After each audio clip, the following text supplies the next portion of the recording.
all that Sara tells you, listen to her. What she told me when we came back to office, because, I lost an election, it happens. There's political life after death, after political death. Yes. So we came back. Yeah. With Sarah's great encouragement. Like Trump did. Yeah, we come back. But she said something interesting. She said, let's not repeat the mistake we made in our first term. We were very young. I mean, really young. And our children were really toddlers. I mean, and diapers, when we first, in our first term. Wow. But we were very busy. We were swept into, public office. It has enormous demands on your time. And when we came back later, our children were older. They were in their teens. And Sara said this. She said, these years that we have with our kids, they're never going to be returned to us. So let's not squander them. And let's do something different than we did in the first term. We have Shabbat dinner, Friday night, sacrosanct. By the way, no phones, none, You actually sit and you talk, and then in Shabbat, we have lunch together, no phones, sit and talk, and read the portion of the Bible. Yeah. She did for years. And this was Sara guarding. This is the lioness guarding her cubs, and Sarah's a real lioness in fighting not only for our family, but fighting for our nation. Yes. And I think that after years of, just turbulence and vilification, I'm just gratified that as we go around the country, you see so many people recognizing her sacrifice, her contribution. And it's what I said, the truth has a way over time of eroding the lies and putting forward something of deeper and more permanent value. And I think that Sarah's contribution to our family, to me, and to the state is being more broadly recognized as time passes. And I'm grateful to you for enabling me to describe this to a global audience. Yes, thank you. So I thank you. She is a lioness and you are a lion. I declare that. Pastor Paula, just... Well, the real lions. That's right. You know who the real lions are? Yes. The real lions are the people of Israel and the soldiers, the men and women of the Israeli armed forces and security services. They are fighting lions. And it says in the Bible, the people of Israel, about the people of Israel, they shall rise like lions. Yes. And boy, did they rise. They did. They rose like lions and surprised the world. We had this awful surprise attack on us. And the people rebounded, and the soldiers rebounded, the regulars, the reservists, and just shoulder to shoulder, just pushed back these evildoers. And I think are rewriting the chapters of history. Yes, heard so many great stories. So it's the rising lions of Israel and the rising lionesses of Israel. That's right. We have both. We do, yes.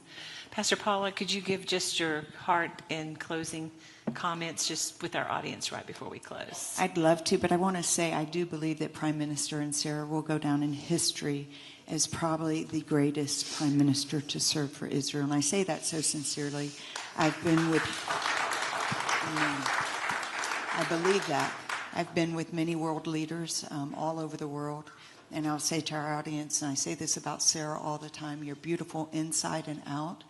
But both of you, who you are on this platform, Joni, is who they are in a green room, who they are in the Oval Office, at the Blair House. It is so refreshing. And we're so grateful for your leadership. There is no doubt that this is destiny and God's sovereignty for such a time as this. So thank you. It's an honor. There's so much I can share in closing, but I really want to invoke people. You know, America likes to think they're And we are the greatest nation of democracy and freedom, but especially young people and everyone wants to be a free thinker. And yet they're so bound by silly things that are so manipulated, like social media. Yeah. And whether it's TikTok or whichever one is getting their attention and putting out fake algorithms. You owe it to yourself to come to Israel.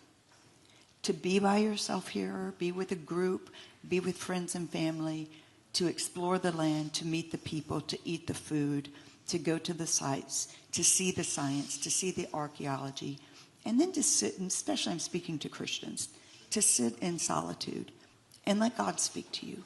What is the voice of a person that probably has very little depth theologically and is not qualified to speak in any such manner? This is the God of Israel, the God of Abraham, the God of our faith.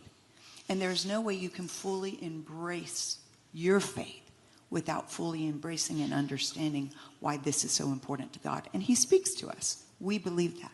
He speaks to us through his word. He speaks to us in our spirit.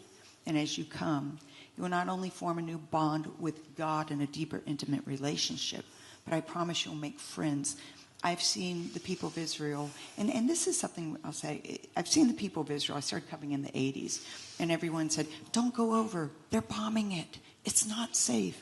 And I was just set on coming and walking the footsteps.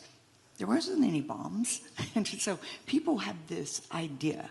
It's certain nations, and one is Israel, like if they come, they're just going to be in the midst of a war.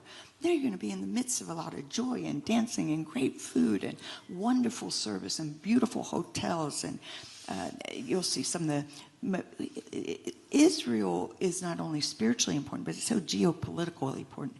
America, we would not have the advancement that we have if it were not for Israel.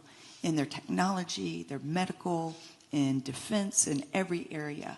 We must always pray for the peace of Jerusalem. But my closing words are, do yourself a favor for yourself. Don't just be a hearsay of a third person or second person, or even our information. Come be a person that gets firsthand experience. Save that money, come to Israel, and make sure that you understand and experience Israel. Therefore, it's not just praying, which we must pray for the peace of Jerusalem. It's not just standing. Some people do, some people don't. But you will be a part of it, and I promise you, you will gain God's heart. That was good. Good. Amen. Well, I would like to call Yazi Dagan to give a special gift from the people of Samaria to Pastor Paula White. Oh, hello, my friend. How are you?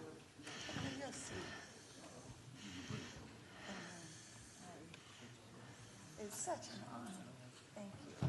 She. First of all, it's an honor for me to share with you what we are the citizens of Samaria.